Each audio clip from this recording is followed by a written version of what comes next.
नमस्कार, मैं हूं अर्चित और आप देख रहे हैं 4AM टुडे टीवी। नए भारत का नया नजरिया, जहां खबरें सिर्फ बताई नहीं जाती बल्कि उनकी सच्चाई पर गहरी चर्चा होती है। चलिए शुरुआत करते हैं हमारे खास कार्यक्रम खबर पर विस्तार से चर्चा के साथ।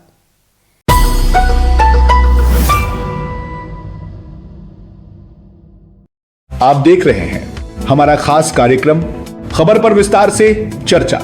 आज की खबर महाराष्ट्र से है। महाराष्ट्र की राजनीति से लेकर राष्ट्रीय सत्ता के गलियारों तक आज एक ही सवाल गूंज रहा है। क्या अजित पवार से जुड़ा विमान हादसा सिर्फ एक तकनीकी दुर्घटना था या इसके पीछे ऐसे तथ्य हैं जिनकी परत दर परत जांच जरूरी है?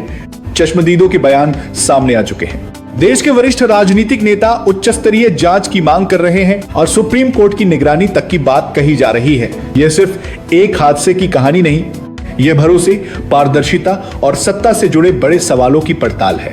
इसी पर आधारित है आज का विशेष कार्यक्रम खबर पर विस्तार से चर्चा। घटना उस समय सामने आई जब अजित पवार को लेकर उड़ान भर रहा विमान लैंडिंग से ठीक पहले असंतुलित दिखाई दिया।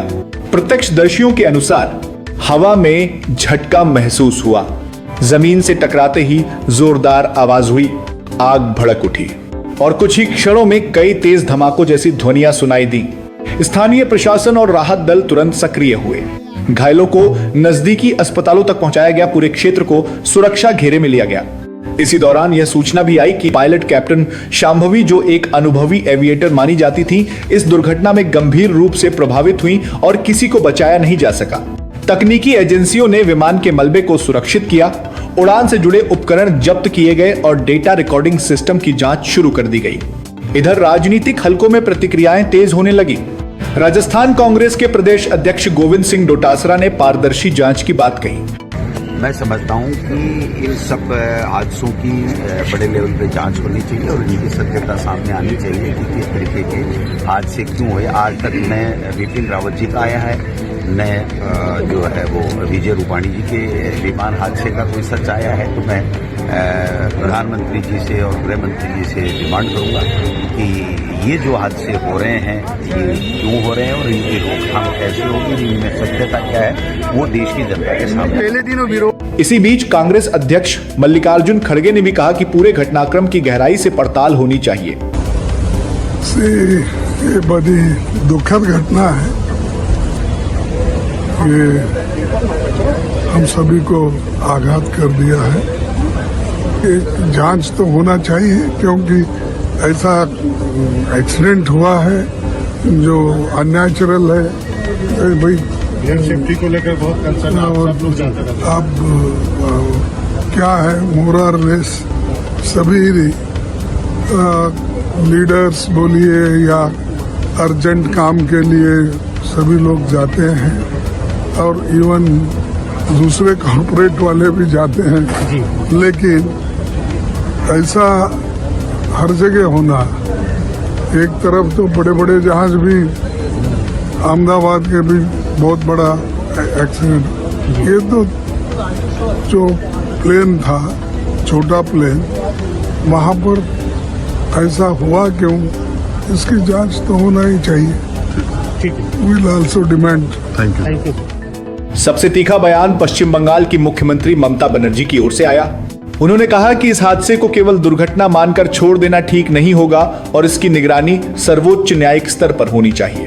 उन्होंने यह भी संकेत दिया कि हाल के दिनों में अजित पवार सत्ताधारी गठबंधन से दूरी बना रहे थे, जिससे यह मामला और संवेदनशील हो जाता है। Message of Ajit Pawar, deputy chief minister, he died today morning in a plane crash. I'm really shocked to see the news. There is no safety and security of the people of this country. Even the political leaders, I do not know what is the fate of the opposition political parties, but he was very much with the ruling party. But before few days ago, I came to know that from social network that somebody from other party, they gave a statement that Ajit Pawar is willing to leave the BJP. And now what happened today, I need proper investigation under the supervision of Supreme Court. Only we have the trust on Supreme Court, no other agency. All the agencies are being totally purchased.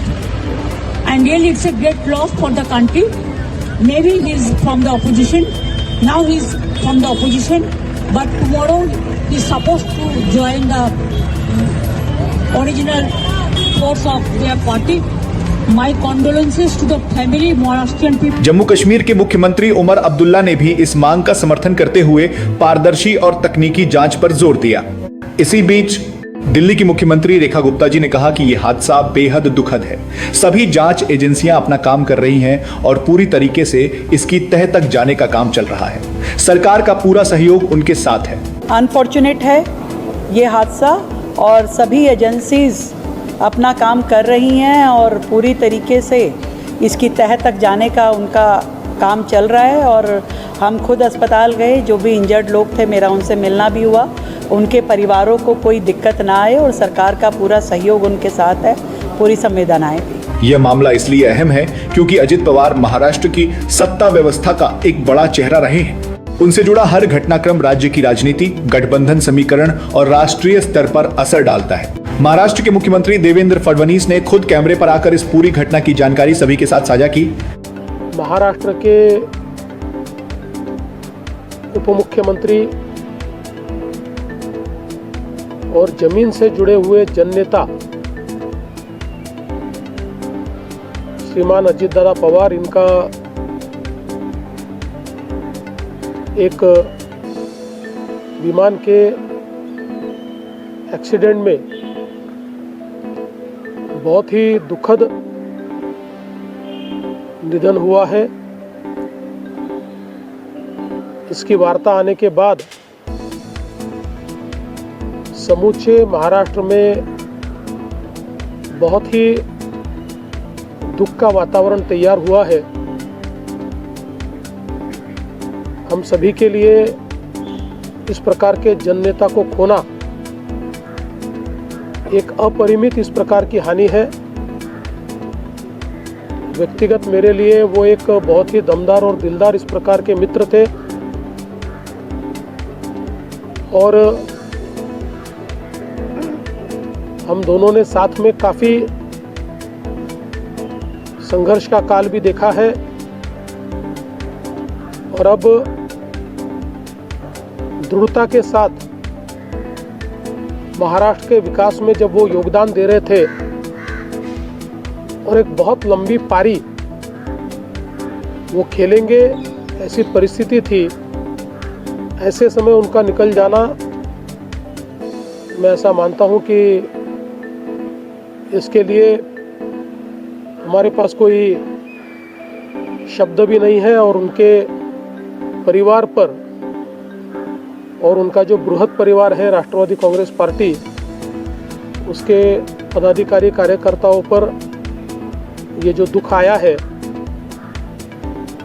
ये सहना बहुत कठिन है। इस दुख की बेला में हम सब लोग उनके साथ में हैं। अभी जो उनका परिवार है वो जब बारामती पहुंचेगा उसके बाद उनसे चर्चा करके आगे की सारी चीज़ें ज्ञात की जाएगी। मैं उप मुख्यमंत्री एकनाथ जी शिंदे, हम सभी लोग अभी कुछ समय में बारामती जाएंगे और उसके बाद आगे की चीज़ें आप तक हम पहुंचाएंगे। सुबह मैंने आदरणीय प्रधानमंत्री जी को और आदरणीय गृह मंत्री जी को इसकी पूरी जानकारी दी। उन्होंने भी इस घटना पर बहुत दुख व्यक्त किया है। सभी लोग एक प्रकार से शॉक में हैं और अब आगे की जो भी कार्रवाई है वो जैसे तय होगी वैसे आप लोगों को बताया जाएगा। इस प्रकरण ने हवाई यात्रा की सुरक्षा को लेकर आम नागरिकों के मन में भी कई सवाल खड़े कर दिए हैं। क्या विमान की तकनीकी जांच समय पर हुई थी? क्या मौसम की भूमिका थी? और क्या सभी सुरक्षा मानकों का पालन किया गया? राजनीतिक दृष्टि से यह घटनाक्रम आने वाले दिनों की रणनीतियों को भी प्रभावित कर सकता है। भारत में ऐसी घटनाओं की जांच नागरिक उड्डयन से जुड़ी एजेंसियां करती हैं। इन जांचों में विमान का रखरखाव रिकॉर्ड, इंजन और ईंधन प्रणाली, मौसम रिपोर्ट, पायलट के लॉग बुक और उड़ान के अंतिम क्षणों का डेटा, सब कुछ खंगाला जाता है। विशेषज्ञ बताते हैं कि किसी भी निष्कर्ष तक पहुंचने में कई सप्ताह लग सकते हैं। घटनास्थल के आसपास रहने वाले लोगों का कहना है कि उन्होंने पहले कभी इतनी तेज आवाज नहीं सुनी थी। स्थानीय बाजारों और मोहल्लों में बातचीत का केंद्र यही बना हुआ है कि अंतिम रिपोर्ट में क्या सामने आएगा। वैसे सभी का अलग अलग दृष्टिकोण है। सरकारी पक्ष का कहना है कि जांच नियमों के तहत हो रही है और किसी भी निष्कर्ष से पहले सभी तकनीकी पहलुओं की पड़ताल की जाएगी। इसी बीच माननीय प्रधानमंत्री श्री नरेंद्र मोदी जी ने घटना की चर्चा करते हुए आज के दिन को एक दुख का दिन बताया। आज का दिन हमारे लिए एक बड़ा दुख लेकर भी आया है। आज सुबह ही महाराष्ट्र में दुखद विमान दुर्घटना हुई है। इस दुर्घटना ने महाराष्ट्र के उप मुख्यमंत्री अजीत पवार जी और कुछ साथियों को हमसे छीन लिया है।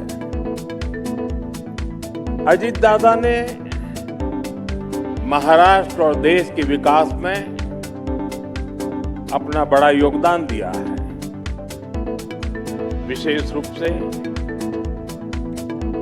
गांवों के जीवन को बेहतर बनाने के लिए उन्होंने हमेशा आगे बढ़कर काम किया। मैं अजीत पवार जी के परिवार के प्रति संवेदना व्यक्त करता हूं। जिन साथियों को हमने इस हादसे में खोया है, इस पीड़ा की घड़ी में हम सभी उनके परिजनों के साथ हैं। विपक्षी दलों का तर्क है कि मामला अत्यंत संवेदनशील है, इसलिए स्वतंत्र और उच्च स्तरीय निगरानी जरूरी है। सामाजिक स्तर पर प्रतिक्रिया मिश्रित दिखाई दे रही है। कुछ लोग प्रशासन पर भरोसा जता रहे हैं, तो कई लोग सर्वोच्च स्तर पर निगरानी की मांग कर रहे हैं। हालांकि यह स्पष्ट करना जरूरी है कि जांच पूरी होने से पहले किसी भी निष्कर्ष पर पहुंचना न तो पत्रकारिता के मूल्यों के अनुरूप है और न ही लोकतांत्रिक व्यवस्था के। इसी बीच एनसीपी के वरिष्ठ नेता श्री शरद पवार जी ने खुद कैमरे पर आकर महाराष्ट्र में उप मुख्यमंत्री अजित पवार से जुड़ी दुखद घटना पर साजिश गढ़ने की कोशिश कर रही ममता बनर्जी सहित अन्य लोगों को स्पष्ट और सख्त संदेश दे दिया है। तथ्यों के बिना आरोप, इशारों में बयानबाजी और मुद्दों से ध्यान भटकाने की राजनीति, ममता बनर्जी का यह रवैया न सिर्फ गैर जिम्मेदाराना है बल्कि संवेदनशील समय में बेहद दुर्भाग्यपूर्ण भी है। शरद पवार जी ने आगे कहा, अजीत पवार का प्लेन क्रैश पूरी तरह से एक्सीडेंट है। इस प्लेन क्रैश के पीछे कोई राजनीतिक षड्यंत्र नहीं है। अजीत पवार के निधन पर कुछ लोग राजनीति कर रहे हैं, जो ठीक नहीं है। 4 AM टुडे टीवी हर तथ्य को संतुलन के साथ सामने रखने की प्रतिबद्धता निभा रहा है। आने वाले दिनों में जांच एजेंसियां अपनी अंतरिम रिपोर्ट साझा कर सकती हैं। अगर तकनीकी खामी सामने आती है तो विमानन सुरक्षा मानकों में और सख्ती संभव है। राजनीतिक स्तर पर यह मुद्दा संसद और विधानसभाओं में गूंज सकता है। गठबंधन राजनीति में नई गणनाएं शुरू हो सकती हैं। देश की निगाहें अब अंतिम रिपोर्ट पर टिकी हैं। कानूनी पहलू, यदि किसी स्तर पर लापरवाही पाई जाती है तो जवाबदेही तय करने की प्रक्रिया शुरू हो सकती है। सामाजिक असर, हवाई यात्राओं को लेकर सतर्कता और चिंता दोनों बढ़ी हैं। राजनीतिक संकेत, महाराष्ट्र और राष्ट्रीय राजनीति में समीकरण बदल सकते हैं। आर्थिक प्रभाव, विमानन कंपनियों पर अतिरिक्त सुरक्षा उपायों का बोझ बढ़ सकता है। सबसे अहम सवाल यही बना हुआ है, क्या पूरी सच्चाई समय पर और पारदर्शी तरीके से सामने आएगी? यह पूरा घटनाक्रम एक बार फिर याद दिलाता है कि लोकतंत्र की नींव पारदर्शिता और जवाबदेही पर टिकी होती है।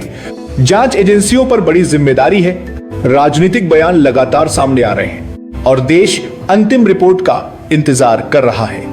4 AM टुडे टीवी इस मामले से जुड़ी हर पुष्टि की गई जानकारी, हर आधिकारिक अपडेट और हर अहम मोड़ पूरी जिम्मेदारी के साथ सामने लाता रहेगा, बिना अटकलों के, बिना सनसनी के और पूरी पत्रकारिता मर्यादा के साथ। इसी के साथ हमें दीजिए इजाजत। खबर पर विस्तार से चर्चा में आज के लिए इतना ही।